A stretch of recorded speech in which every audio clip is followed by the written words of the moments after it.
ulitin, welcome back to my channel. Update tayo sa Lollapalooza ng SB19.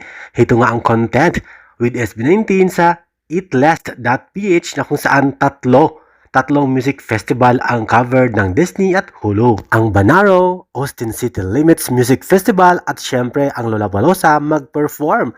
Ang ating mahalima, July 30 to August 2 at July 30, mag-perform ang SB19 1 hour. Na-publish din ang SB19 sa isang online tabloid na Piso Daily na 1 hour. 1 full hour mag-perform ang SB19. Content din ng Zine Entertainment ang SB19 sa pag-perform sa Lollapalooza this coming July 30. At syempre hindi pa uhuli ang eatlast.ph. At super excited lahat para sa pag-perform ng SB19 on second largest stage ng Lollapalooza, ang Alliance Stage.